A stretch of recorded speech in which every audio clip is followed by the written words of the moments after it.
नमस्कार साथियों, Shri Vijay art academy की टीजीटी पीजीटी की क्लास में आपका हार्दिक स्वागत है। साथियों, हमारे व्हाट्सएप ग्रुप में जुड़ने के लिए आप इस नंबर पे संपर्क कर सकते हैं। यहाँ पर संडे को टेस्ट होता है और मंडे को इसका डिस्कशन कराया जाता है इन प्रश्नों का। हमारे चैनल को सब्सक्राइब करिए, वीडियो को लाइक करिए और अपने सभी दोस्तों में शेयर करिए दोस्तों। और हाँ, घंटी का बटन ज़रूर दबाएं ताकि आपको हमारी नोटिफिकेशन तुरंत मिलती रहे और आप हमारी वीडियो से अपडेट होते रहें। आइए देखते हैं, आज मैं आपके लिए जो प्रश्नों की श्रृंखला लेकर के आई हूँ।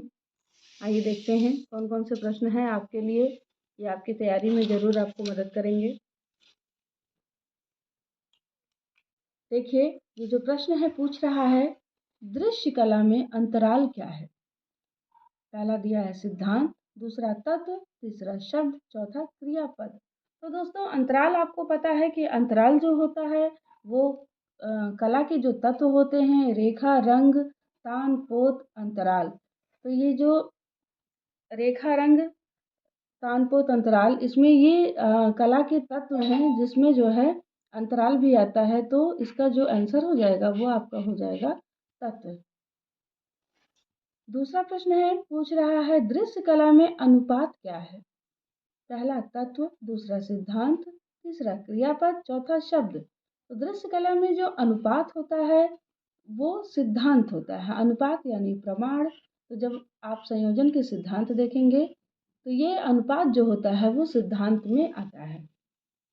अगला प्रश्न देखिए, कला वस्तु में 3D पार्श्व पहलू क्या है। आपसे पूछ रहा है कि कला है जो, उसमें जो आर्ट यानी ऑब्जेक्ट है उसमें जो है 3D क्या है। पहला एक तरफा, दूसरा 2 आयामी, तीसरा 6 दिशाएं और चौथा 5 दिशाएं। तो जो 3D होता है उसमें जो दिशाएं होती हैं वो 6 होता है। जब आपसे पहलू पूछे कि त्रिआयामी में या उसमें त्रिआयाम कोई चीज़ है त्रिआयामी, उसमें जो है कितने पहलू होते हैं या कितनी सतह दिखाई देती है, तो उसमें 3 सतह दिखाई देती हैं और जो दिशाएं होती हैं वो 6 दिशाएं होती हैं। अगला प्रश्न देखिए, रंगों में रंगत किसकी तरफ इशारा करता है। पहला रंग का नाम, दूसरा सिद्धांत, तीसरा बुनावट, चौथा तत्व। तो जो रंगत होती है, जैसे हरे रंग का हरापन, लाल रंग का लालपन, तो इसमें जो आपका आंसर हो जाएगा, सही आंसर वो हो जाएगा रंग का नाम। इससे रंगत पता चलती है। अगला प्रश्न देखिए, पूछ रहा है रंगों में सघनता क्या है। पहला छाया प्रकाश, दूसरा रंग की रंगत, तीसरा रंग की तीव्रता तथा शुद्धता, चौथा रंग की मंदता। तो रंगों में जो सघनता है, इंटेंसिटी इन कलर, पूछ रहा what is intensity in colour, यानी सघनता क्या है। तो रंग की जो तीव्रता और शुद्धता होती है उसी को सघनता कहा जाता है। ये देखिए, इसमें ये पेपर है, इसमें जो है फंडामेंटल से काफ़ी प्रश्न हैं। फंडामेंटल, आप टीजीटी की तैयारी कर रहे हो या पीजीटी की तैयारी कर रहे हो, आपका फंडामेंटल बहुत अच्छे तरीके से तैयार होना चाहिए। फंडामेंटल एक बात आप जान लीजिए कि रटने की चीज़ नहीं है, वो समझने की चीज़ है। सीधी रेखाएं कला में किस ओर इशारा करती हैं। पहला मजबूती और स्थिरता, दूसरा शांति, तीसरा विचलन, चौथा बहाव। तो जो सीधी रेखा होती है वो, देखिए इसमें 4 ऑप्शन दिया हुआ है। सीधी रेखाएं जो होती हैं वो शांति की ओर भी इशारा करती हैं। लेकिन जब भी हम परीक्षा हॉल में बैठते हैं और पेपर हमारे सामने आता है, 1 से 2 ऑप्शन सही हो सकते हैं, लेकिन आपको चुनना है जो सबसे करेक्ट ऑप्शन हो या सबसे सही ऑप्शन जो उसके नियर अबाउट हो, हम वही लगाते हैं। जैसे इसमें दे रहा है सीधी रेखाएं मजबूती और स्थिरता, इसमें 2 चीज़ें दिया हुआ है, इसलिए हम इस ऑप्शन को चुनेंगे कि सीधी रेखाएं जो है मजबूती और स्थिरता की ओर इशारा करती हैं।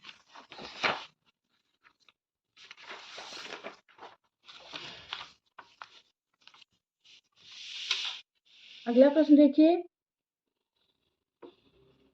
मार्क रोथको किस शैली में काम करते थे। पहला प्रभाववाद, दूसरा यथार्थवाद, तीसरा अमूर्त कला, चौथा एक्शन पेंटिंग। तो जो मार्क रोथको थे वो अमूर्त कला में काम करते थे, यानी एब्स्ट्रैक्ट आर्टिस्ट थे। अगला प्रश्न देखिए, ब्रांकुशी द्वारा बनाई कलाकृति चुंबन 1912 में बनाया था इन्होंने का कला माध्यम क्या है? तो दे रहा है माध्यम, आपसे क्वेश्चन ही गलत पूछ लिया है, इसको माध्यम नहीं पूछना चाहिए क्या है, यानी चित्र है कि मूर्ति शिल्प है कि छापा चित्र है कि छाया चित्र है। अब इसमें जो है देखिए, पहला दिया है चित्र, दूसरा मूर्ति शिल्प, तीसरा छापा चित्र, चौथा छाया चित्र। तो ये जो चुंबन है, प्रांकुशी एक मूर्तिकार थे, उन्होंने ये मूर्ति शिल्प बनाया है। अगला प्रश्न देखिए, जियोत्तो द्वारा निर्मित विलाप कलाकृति की तकनीक क्या है? पहला तेल रंग, दूसरा छापा चित्र, तीसरा प्रस्तर, चौथा फ्रेस्को। तो जियोत्तो जो था एक भित्ति चित्रकार था, तो इसमें आपका जो सही आंसर हो जाएगा वो हो जाएगा फ्रेस्को। अगला प्रश्न देखिए, ड्राई पॉइंट तकनीक इससे संबंधित है? पहला चित्रकला, दूसरा मूर्ति शिल्प, तीसरा छापा चित्र, चौथा भित्ति चित्र। तो इनमें से जो ड्राई पॉइंट होता है वो छापा चित्र में काम आता है। अगला प्रश्न देखिए, इटालियन में मेजोटिंट तकनीक का क्या अर्थ है? यानी पूछ रहा है मेजोटिंट क्या है? पहला फुल टिंट, दूसरा हाफ टिंट, तीसरा जीरो टिंट, चौथा येलो टिंट। तो जो मेजोटिंट होता है वो हाफ टिंट होता है। अगला प्रश्न देखिए, लिथोग्राफी तकनीक का खोजकर्ता कौन था? पहला जॉन बार्थ, दूसरा राइट एलोय, तीसरा पिकासो, चौथा विंसेंट वान गॉग। तो लिथोग्राफी तकनीक का जो खोजकर्ता था वो एलॉय सेनेफेंडर था, इसमें राइट एलोय दिया हुआ है, यही इनका नाम है, राइट एलोय सेनेफेंडर। अगला प्रश्न देखिए, सांद्रो बोत्तिचेली द्वारा बनाई गई कृति द बर्थ ऑफ वीनस की तकनीक क्या है? पहला तैल चित्र, दूसरा जल रंग, तीसरा लिनन पर टेम्परा, चौथा भित्ति चित्र। तो ये जो चित्र बना हुआ है ये लिनन पर टेम्परा माध्यम में बना हुआ है। इसमें जो वो है प्रेम की देवी वीनस, वो बसंत का स्वागत कर रही है, ऐसा इस चित्र में दिखाया गया है, बसंत के स्वागत की प्रतीक्षा कर रही। मथुरा शैली की प्रतिमाओं में किस तरह के पत्थरों का प्रयोग हुआ है? पहला लाल पत्थर, दूसरा धौलपुर पत्थर, तीसरा लाल बलुआ पत्थर, चौथा कोटा पत्थर। तो मथुरा शैली की जो प्रतिमाएं थी उसमें लाल बलुआ पत्थर का प्रयोग किया गया है। अगला प्रश्न देखिए, इसमें देखिए आपको कालक्रम लगाने को आ गया है, सही कालक्रम चुनिए। पहला लाड खान मंदिर, दूसरा भीमरथ, एलोरा का कैलाश मंदिर, चौथा कोणार्क सूर्य मंदिर। तो फिर दूसरे में एलोरा का कैलाश मंदिर, कोणार्क सूर्य मंदिर, लाड खान मंदिर, भीमरथ। तीसरे में दे रहा है कोणार्क सूर्य मंदिर, लाड खान मंदिर, भीमरथ, एलोरा का कैलाश मंदिर। चौथे में दे रहा है भीमरथ, एलोरा का कैलाश मंदिर, कोणार्क सूर्य मंदिर, लाड खान मंदिर। इसमें तो आपका जो आ जाएगा सही जो क्रम है, वो सबसे पहले बना था लाड खान मंदिर, फिर बना था भीमरथ, फिर बना था एलोरा का कैलाश मंदिर, और फिर लास्ट में बना था कोणार्क का सूर्य मंदिर। अगला प्रश्न देखिए, गुप्त काल का प्रसिद्ध ईंट मंदिर कहाँ पर स्थित है? पहला देवगढ़, दूसरा भीतरगांव, तीसरा ऐरान, चौथा बोध गया। तो जो गुप्त काल का प्रसिद्ध ईंट मंदिर बना था वो भीतरगांव में बना था। अगला प्रश्न देखिए, मथुरा संग्रहालय में प्रदर्शित परखम यक्ष किस काल से संबंधित है? पहला मौर्य काल, दूसरा शुंग काल, तीसरा कुषाण काल, चौथा गुप्त काल। तो जो परखम यक्ष है वो मौर्य काल से संबंधित है। आइए अगला प्रश्न देखते हैं, काल क्रमानुसार राजवंशों का सही क्रम चुनिए। चालुक्य, गुप्त, पल्लव, चंदेल। दूसरा दे रहा है पल्लव, चालुक्य, गुप्त, चंदेल। तीसरे में दे रहा है गुप्त, चंदेल, चालुक्य, पल्लव, और चौथे में दे रहा है गुप्त, चालुक्य, चंदेल, पल्लव। तो इसमें सबसे पहले आएगा गुप्त, फिर आएगा चालुक्य, फिर आएगा चंदेल, और फिर आएगा पल्लव। तो आपका ये चौथा ऑप्शन सही हो जाएगा। अगला प्रश्न देखिए, विशालकाय महापरिनिर्वाण बुद्ध भारत में कहाँ स्थित है? पहला अजंता और बादामी, दूसरा अजंता और कुशीनगर, तीसरा कुशीनगर और पीतलखोरा, चौथा अजंता और बाघ। महापरिनिर्वाण बुद्ध भारत में जो है अजंता और कुशीनगर में स्थित है।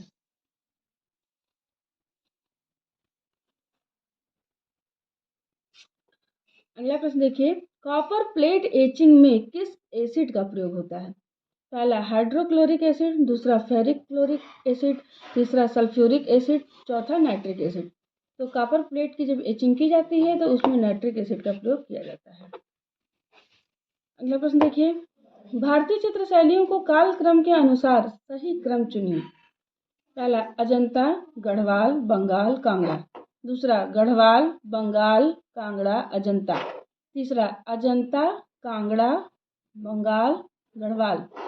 चौथा अजंता, कांगड़ा, गढ़वाल, बंगाल। तो आपका सही आंसर हो जाएगा अजंता। सबसे पहले अजंता आएगा, फिर पहाड़ी में कांगड़ा आएगा, फिर गढ़वाल आएगा और फिर आएगा बंगाल शैली। अगला प्रश्न देखिए, क्रिस्टेंटाइन और सेवक कलाकृति की तकनीक क्या है? ये बाइजेंटाइन कला की कलाकृति है। पहला मोजाइक, दूसरा तैल रंग, तीसरा फ्रेस्को, चौथा कास्ट कट। तो जस्टिनटाइन और सेवक कलाकृति की जो तकनीक है वो मोजाइक है।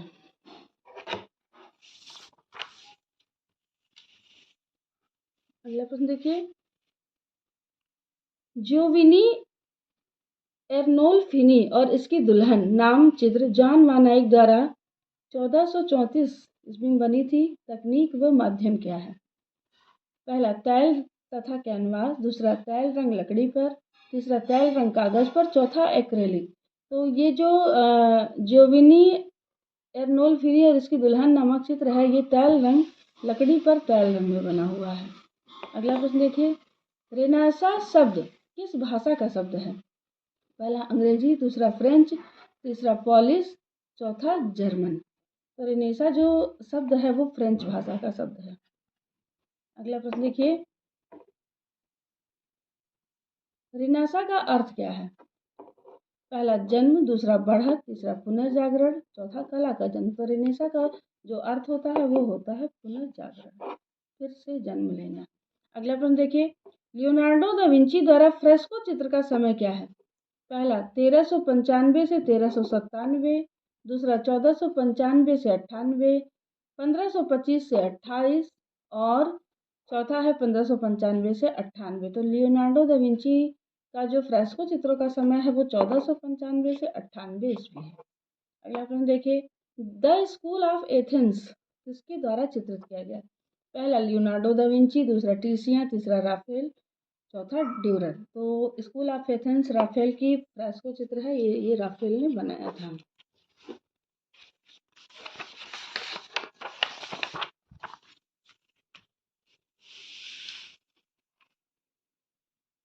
अगला प्रश्न देखिए, रंगीनता, सजावटता, चित्र कौशलता और ओजस्वी किस कला शैली की विशेषताएं हैं?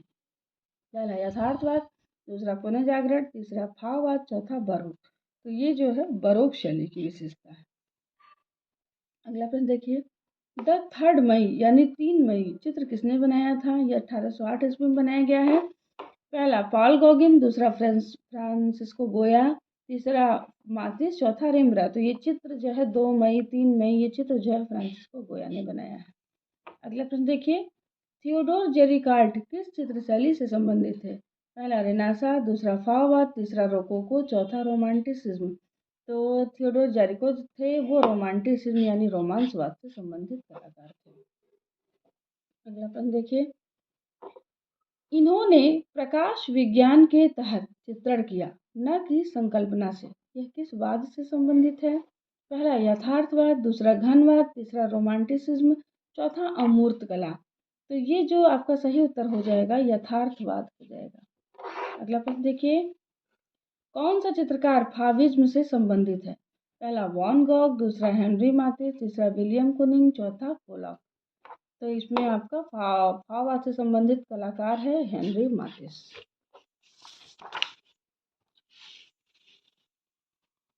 अगला प्रश्न देखिए, इन शैलियों का काल क्रमानुसार सही चयन करें।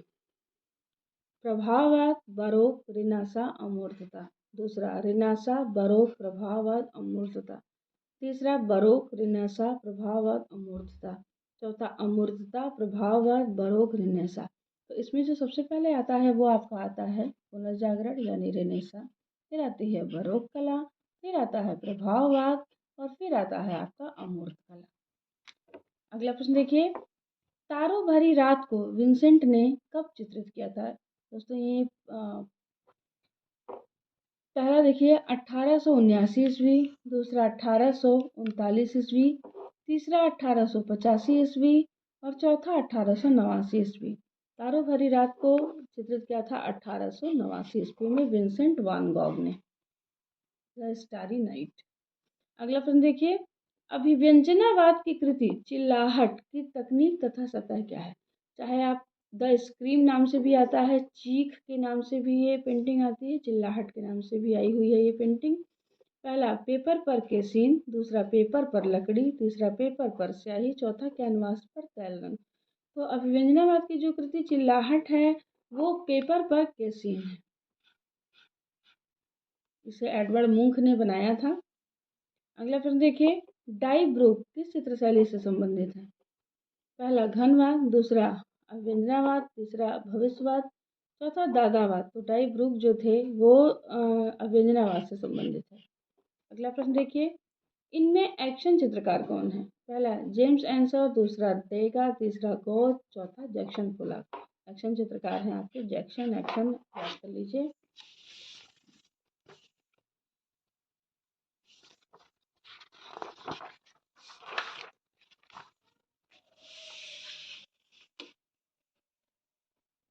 अगला प्रश्न देखिए, इनमें से किसने सुदृढ़ मांसपेशियों वाली गतिशील महिला आकृतियां बनाई? पहला रोडिन, दूसरा बर्निनी, तीसरा मैलोल, चौथा दिशा। तो इसमें जो सही आंसर हो जाएगा वो हो जाएगा आपका मैलोल। अगला प्रश्न देखिए, स्टोनवेयर किससे विकसित होता है? पहला स्टोन, दूसरा ग्लास, तीसरा मिट्टी, चौथा प्लास्टर ऑफ पेरिस। तो स्टोनवेयर जो होता है वो स्टोन से विकसित होता है। अगला प्रश्न देखिए, मैन विथ डॉग की मूर्ति शिल्प मतलब मूर्ति किसने बनाई है?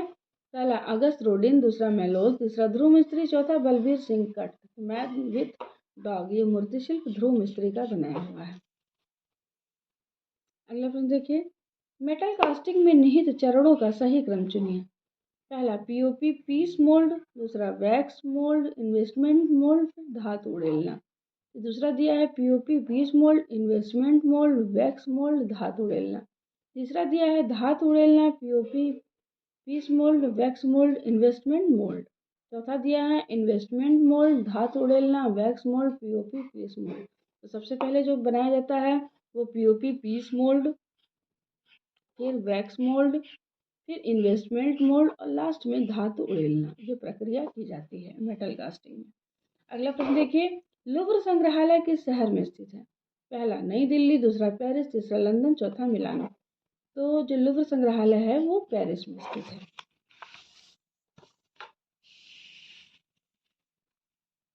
अगला प्रश्न देखिए, सही कालक्रम चुनिए इन ये है आपका 43 नंबर का क्वेश्चन।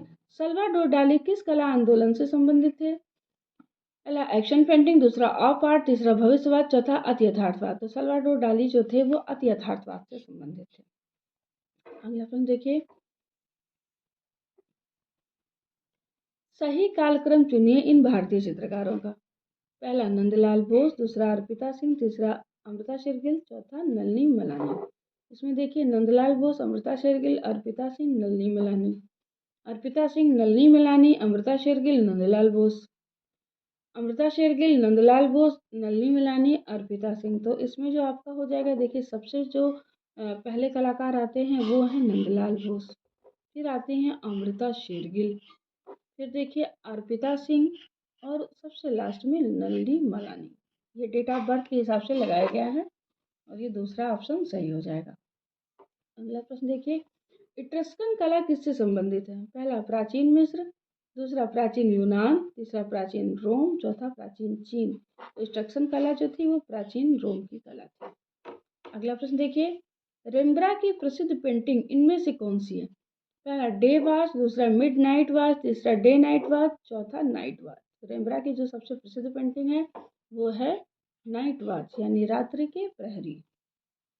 अगला प्रश्न देखिए, इनमें से ऐसा प्रसिद्ध चित्रकार कौन है जो वास्तु अभिकल्प के लिए भी जाना गया यानी अपनी वास्तुकला के लिए भी जाना गया? पहला शमशाद हुसैन, दूसरा सतीश गुजराल, तीसरा पारितोष सेन और चौथा जोगिन चौधरी। तो सतीश गुजराल जो है वो अपने वास्तु अभिकल्प के लिए भी जाने जाते हैं।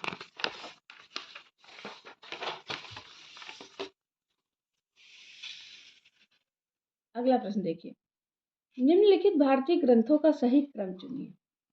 विष्णु धर्मोत्तर पुराण, अष्टाध्यायी, कल्पसूत्र, हर्षचरित। दूसरा, विष्णु धर्मोत्तर पुराण, अष्टाध्यायी, हर्षचरित, कल्पसूत्र।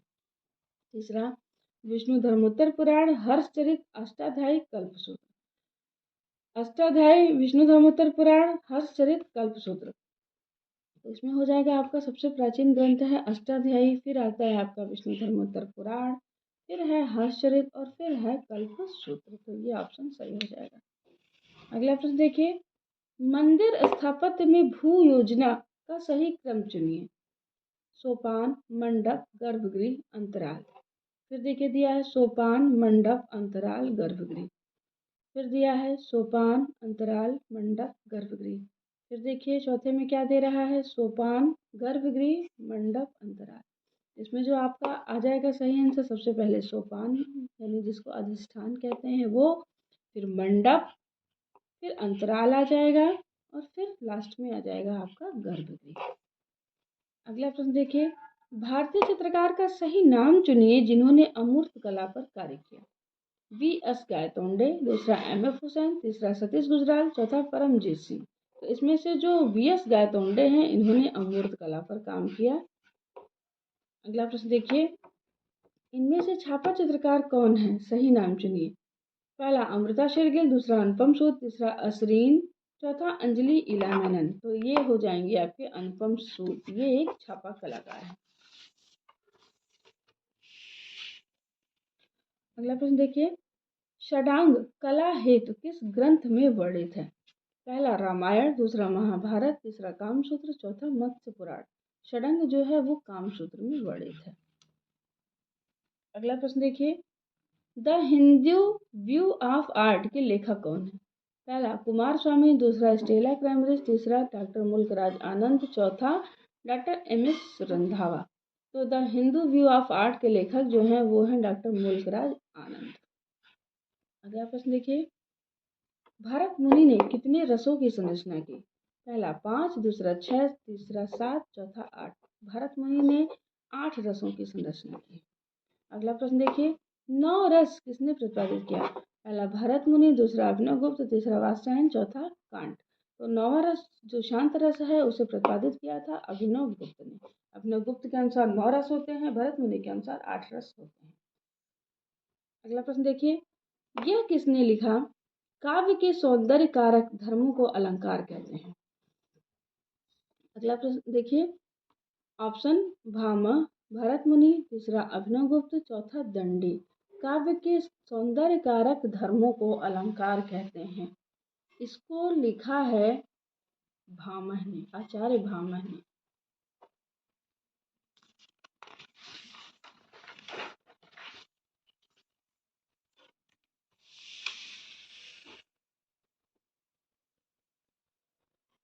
अगला प्रश्न देखिए, किसने कहा कला एक झूठ है जो सत्य बताता है।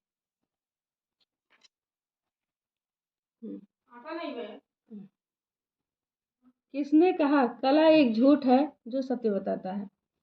पहला टॉलस्टॉय, दूसरा फ्रायड, तीसरा पिकासो, चौथा प्लेटो। तो ये जो हो जाएगा, ये कथन जो है ये पिकासो का कथन है।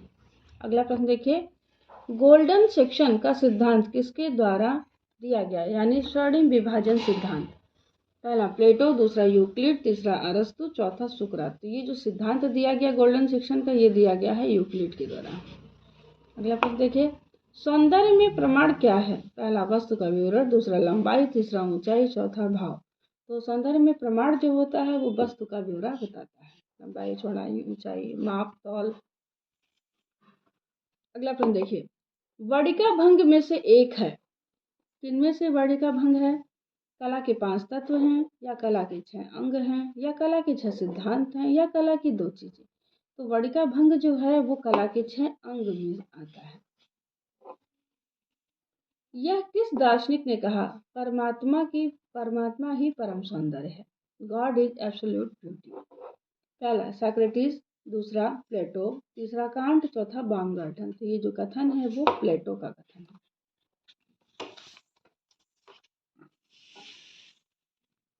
अगला प्रश्न देखिए, सौंदर्य दिमाग की उपज है न कि वस्तुओं में, ये कथन किसका है? पहला बामगार्टन, दूसरा कांट, तीसरा हेगेल, चौथा प्लेटो। तो ये जो कथन है वो बामगार्टन का कथन है। अगला प्रश्न देखिए, अभिव्यक्ति सौंदर्य है यह कथन इनमें से किसका है? पहला क्रोचे, दूसरा रस्किन, तीसरा टॉल्स्टॉय, चौथा इमर्सन। अभिव्यक्ति सौंदर्य है ये कथन जो है क्रोचे का कथन है। अगला प्रश्न देखिए,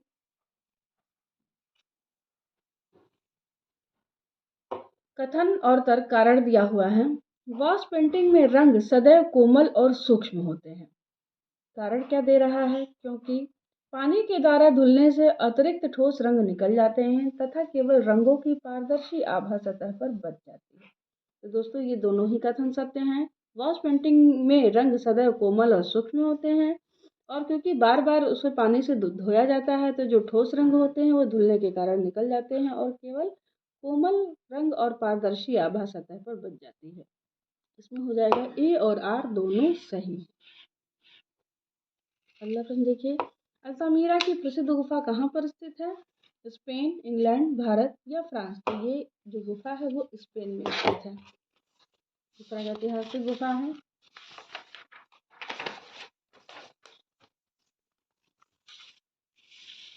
अगला प्रश्न देखिए, कांडिंस्की का जन्म स्थान क्या था? पहला पेरिस, दूसरा मास्को, तीसरा लंदन, चौथा रोम।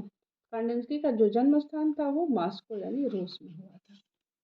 अगला प्रश्न देखिए, गुलाबी काल तथा नीला काल किस चित्रकार से संबंधित है? देगा, कुर्बे, पिकासो, जॉन मिरो। ये हो जाएगा आपका पिकासो। ब्लू पीरियड और पिंक पीरियड। अगला प्रश्न देखिए, गारमोंड किस समूह का टाइफेस है? पहला प्रथम रोमन, दूसरा हेलेवेटिका, तीसरा रोमन, चौथा फैंसी। तो गारमोंड जो है वो प्रथम रोमन टाइफेस है। अगला प्रश्न देखिए, टाइपफेस की लाइनों के बीच बिंदु में नापा हुआ ऊर्ध्वाधर स्थान कहलाता है? पहला लीनो स्थान, दूसरा अग्रणी, तीसरा शीर्षक स्थान, चौथा कटा हुआ स्थान। तो ये जो टाइफेस की लाइनों के बीच बिंदु में नापा हुआ ऊर्ध्वाधर स्थान कहलाता है अग्रणी यानी लीडिंग कहलाता है। अब इसको हिंदी में दे दिया। अब लीडिंग आप इस समझ में नहीं आ रहा हो तो आप ऊपर वाला इंग्लिश वाला वर्जन देख लीजिए, लीडिंग। अगला प्रश्न देखिए, विज्ञापन कॉपी का सर्वाधिक महत्वपूर्ण तत्व है? पहला तीव्र स्पर्धा, दूसरा खरीदार का लाभ, तीसरा संदेश, चौथा मुख्य शीर्षक। तो विज्ञापन कॉपी का सर्वाधिक महत्वपूर्ण तत्व जो होता है वो होता है संदेश। अगला प्रश्न देखिए, स्वोट विश्लेषण की प्रसन्नता किसके संदर्भ में उचित है? पहला अभियान नियोजन, दूसरा जनसंपर्क, तीसरा मुनाफाखारी प्रदर्शन और चौथा विपणन विश्लेषण।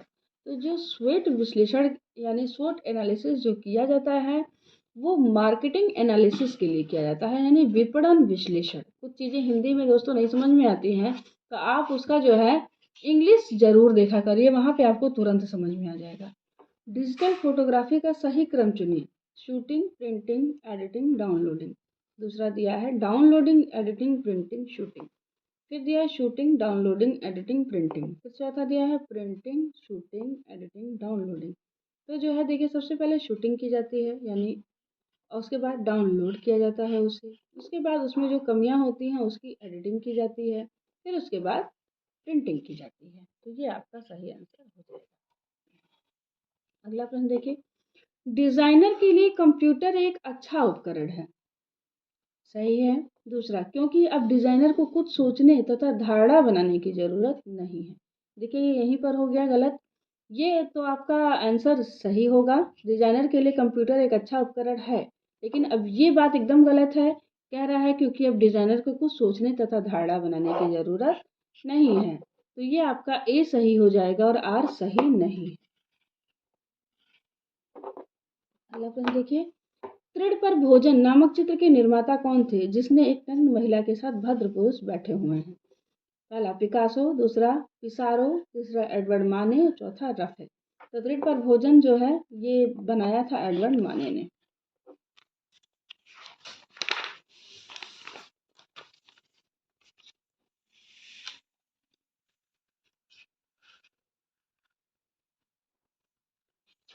वह छापा चित्रकार जिसने अपने छापा चित्रों के लिए सीमेंट, प्लास्टर और कागज लुगदी प्रयोग किया है? पहला अनुपम सूद, दूसरा जगमोहन चोपड़ा, तीसरा सोमनाथ और चौथा कंवल कृष्ण। तो सोमनाथ और इसमें सही आंसर हो जाएगा। इन्होंने अपने छापा चित्रों के लिए सीमेंट, प्लास्टर और कागज की लुगदी यानी पेपर मेशी का प्रयोग किया है। अगला प्रश्न देखिए, टेराकोटा और सिरेमिक में क्या सामान्य नहीं है? पहला वेडिंग, दूसरा थ्रोइंग, तीसरा सेटरिंग, चौथा कॉयल। टेराकोटा और सिरेमिक में क्या सामान्य नहीं है? तो इसमें हो जाएगा आपका कॉयल, सही उत्तर हो जाएगा। अगला प्रश्न देखिए, पिघलाते समय कांच की सफाई करते समय किस पाउडर का प्रयोग करते हैं? पहला नमक, दूसरा चीनी, तीसरा कार्बन, चौथा सुहागा। तो सफाई करते समय सुहागा का प्रयोग किया जाता है। अगला प्रश्न देखिए, बलबीर सिंह कट किस कला से संबंधित है? पहला चित्रकला, दूसरा मूर्ति शिल्प, तीसरा छापा चित्र, चौथा फोटोग्राफी। तो बलबीर सिंह कट जो है वो मूर्ति शिल्प यानी मूर्तिकार है। अगला प्रश्न देखिए, प्लास्टर की मूर्ति से प्लास्टर मोल्ड को लेते समय पृथक्कर्ता के रूप में किस घोल का प्रयोग किया जाता है? पहला टर्पेंटाइन, दूसरा कैरोसिन, तीसरा डीजल, चौथा ग्रीस। तो पृथक्कर्ता के रूप में ग्रीस का प्रयोग किया जाता है उसको अलग करने के लिए। अगला प्रश्न देखिए, इनमें से कौन अमूर्त चित्रकार है? पहला कुर्बे, दूसरा कैरावेजियो, तीसरा पियट मोंद्रियान, चौथा जैक डेविड। तो अमूर्त चित्रकार इनमें से पियट मोंद्रियान, ये अमूर्त चित्रकार थे। अगला प्रश्न देखिए, बंगाल स्कूल मूवमेंट के उस पेंटर का नाम बताइए जो 1922 में कला भवन शांति निकेतन के प्रधानाचार्य थे। पहला अवनींद्रनाथ टैगोर, दूसरा विनोद बिहारी मुखर्जी, तीसरा नंदलाल बोस, चौथा अतुल बोस। तो बंगाल स्कूल मूवमेंट के वो नंदलाल बोस थे जो 1922 में कला भवन शांति निकेतन के प्रधानाचार्य थे। अगला प्रश्न देखिए, कलाकार बीसी सान्याल किस कला समूह से संबंधित थे? पहला प्रोग्रेसिव आर्टिस्ट ग्रुप कलकत्ता, दूसरा शिल्पी चक्र दिल्ली, तीसरा पैक बम्बई, चौथा ग्रुप 8। तो बीसी सान्याल ने शिल्पी चक्र दिल्ली से संबंधित थे, दिल्ली शिल्पी चक्र। अगला प्रश्न देखिए, ललित कला अकादमी नई दिल्ली की स्थापना किस साल हुई थी? पहला 1954, दूसरा 1960, तीसरा 1950, चौथा 1952। तो ललित कला अकादमी की स्थापना जो है 1954 ईस्वी में हुई थी। अगला प्रश्न देखिए, भारतीय चित्रकार जो तंत्र कला से प्रेरित था, इसमें से कौन है जो तंत्र कला से रिलेटेड है? पहला जी.आर. संतोष, दूसरा जगमोहन चोपड़ा, तीसरा नंदलाल बोस, चौथा आनंद देव। तो जी.आर. संतोष जो है वो एक तांत्रिक कलाकार थे। आइए अगला प्रश्न देखते हैं, भारतीय कलाकारों को अपनी कला को मजबूत करने के लिए लोक कला तथा लोक रीति को अपनाना होगा, यह कथन 1930 में किसने कहा? पहला नंदलाल बोस, दूसरा अमृता शेरगिल, तीसरा यामिनी राय, चौथा रविन्द्रनाथ टैगोर। तो ऑप्शन से आप समझ गए होंगे कि इसमें जो सही आंसर होगा वो यामिनी राय होगा। आइए अगला प्रश्न देखते हैं, किस राज्य से कलमकारी लोक कला संबंधित है? पहला हरियाणा, दूसरा पंजाब, तीसरा उड़ीसा, चौथा आंध्र प्रदेश। तो कलमकारी जो लोक कला है वो आंध्र प्रदेश की लोक कला है, क्योंकि इसमें जो डिजाइन बनाई जाती है वो कलम से बनाई जाती है, इसलिए इस कला का नाम कलमकारी कहा गया। अगला प्रश्न देखिए, किस राज्य में सांझी दीवार पर बनाई जाती है? पहला अरुणाचल प्रदेश, दूसरा बिहार, तीसरा हरियाणा, चौथा हिमाचल। तो सांझी जो है दीवार पर जो बनाई जाती है वो हरियाणा में बनाई जाती है। अगला प्रश्न देखिए, मधुबनी चित्र किस क्षेत्र से संबंधित है? पहला मधुबन, दूसरा मिथिला, तीसरा थार, चौथा हरियाणा। तो मधुबनी जो है वो मिथिला की कला मानी जाती है। अगला प्रश्न देखिए, बाबूजी फड़ चित्र किस राज्य से संबंधित है? पहला पंजाब, दूसरा कर्नाटक, तीसरा राजस्थान, चौथा उड़ीसा। बाबूजी की फड़ जो है वो राजस्थान से संबंधित है।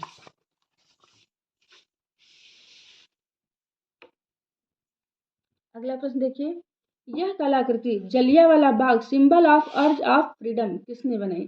पहला परमजीत सिंह, दूसरा पी.एन. मांगो, तीसरा एम.एफ. हुसैन, चौथा वीरेंद्र तंवर। तो ये Jallianwala Bagh symbol of urge of freedom ये बनाया है आपका प्राणनाथ मांगो ने, पी.एन. मांगो। अगला प्रश्न देखिए, भीमबेटका गुफा चित्र किस राज्य में है? पहला उड़ीसा, दूसरा कर्नाटक, तीसरा महाराष्ट्र, चौथा मध्य प्रदेश। तो भीमबेटका जो है वो मध्य प्रदेश में स्थित है। अगला प्रश्न देखिए, स्थापना कला का माध्यम क्या होता है? पहला रंग, दूसरा छापा, तीसरा घड़ाई खुदाई, चौथा मिश्रित माध्यम। तो जो स्थापना कला यानी इंस्टॉलेशन आर्ट जो होता है वो मिश्रित माध्यम होता है। अगला प्रश्न देखिए, मदर फीडिंग हर चाइल्ड नामक चित्र जो नंदलाल बोस द्वारा बनाया गया, इसका रंग माध्यम क्या है? पहला तैल रंग, दूसरा पेपर पर स्याही, तीसरा टेम्परा, चौथा एक्रेलिक। तो मदर फीडिंग हर चाइल्ड जो है नंदलाल बोस द्वारा बनाया गया जो चित्र है वो टेम्परा में बना हुआ है। अगला प्रश्न देखिए, फ्रेस्को चित्रण में किस तरह की सतह प्रयोग होती है? सही चुनाव कीजिए। पहला कच्ची दीवार, दूसरा चूना प्लास्टर, तीसरा ईंटों की दीवार, चौथा कैनवास के ऊपर। तो फ्रेस्को चित्रण में दोस्तों चूना प्लास्टर की दीवार का प्रयोग किया जाता है। अगला प्रश्न देखिए, मटचिनिया चित्र विधि में किस तरल माध्यम का प्रयोग होता है? मटचिनिया का अर्थ जानते हैं दोस्तों क्या होता है? हिंदी में हो सकता है आपको समझ में ना आए।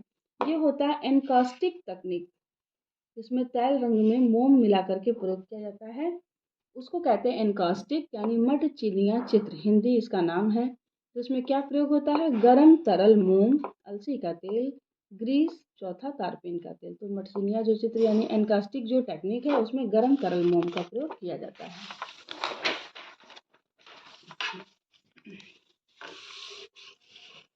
अगला प्रश्न देखिए, मैं आपसे बार बार ये कहती हूँ कि जब भी आप पेपर देने जाइए तो कहीं भी अगर ऐसा नहीं समझ में आ रहा है कि क्या शब्द है तो उसका आप जरूर देखें, जरूर पढ़ें। इंग्लिश वर्जन, मोनालिसा चित्र में लियोनार्डो दा विंची ने किस तकनीक का प्रयोग किया? पहला टेम्परा, दूसरा स्फुमाटो, तीसरा इम्पास्टो, चौथा मटचिनिया। मोनालिसा चित्र में लियोनार्डो दा विंची ने स्फुमाटो तकनीक का प्रयोग किया था। रोम में सिस्टाइन चैपल की छत को किसने चित्रित किया था? पहला टिंटोरेक्टो, दूसरा राफेल, तीसरा माइकल एंजेलो, चौथा कोर्टोना। तो सिस्टाइन चैपल की जो छत चित्रित किया था वो बहुत प्रसिद्ध कलाकार है माइकल एंजेलो। अगला प्रश्न देखिए, इन शैलियों का सही कालक्रम बताइए। कांगड़ा शैली, पाल शैली, जैन शैली, अजंता शैली। दूसरा दिया है पाल शैली, जैन शैली, अजंता शैली, कांगड़ा शैली। तीसरा दिया है अजंता शैली, पाल शैली, जैन शैली, कांगड़ा शैली। और चौथे में दिया है आपका पाल शैली, जैन शैली, कांगड़ा शैली, अजंता शैली। तो सबसे पहले आपका आ जाता है अजंता शैली, फिर उसके बाद मध्यकालीन की कला आती है, वो हो जाता है आपका पाल शैली, फिर जैन शैली, फिर आती है आपकी पहाड़ी शैली यानी कांगड़ा शैली। अगला प्रश्न देखिए, भारतीय ग्रंथ बृहत संहिता का रचयिता कौन है? पहला बाणभट्ट, दूसरा कल्याण, तीसरा कालिदास, चौथा बाराहमिहिर। तो बृहत संहिता के जो रचयिता थे वो थे बाराहमिहिर। अगला और अंतिम प्रश्न देखते हैं, भारतीय सौंदर्य में ध्वनि सिद्धांत का प्रतिपादक कौन है? पहला आनंदवर्धन, दूसरा भरतमुनि, तीसरा विष्णुगुप्त, चौथा स्वामी दयानंद। तो भारतीय सौंदर्य में ध्वनि सिद्धांत का प्रतिपादन किया था आनंदवर्धन ने। दोस्तों हमारे वीडियो के साथ जुड़े रहिए, हमारे चैनल को सब्सक्राइब करिए, घंटी का बटन जरूर दबाइए। नमस्कार।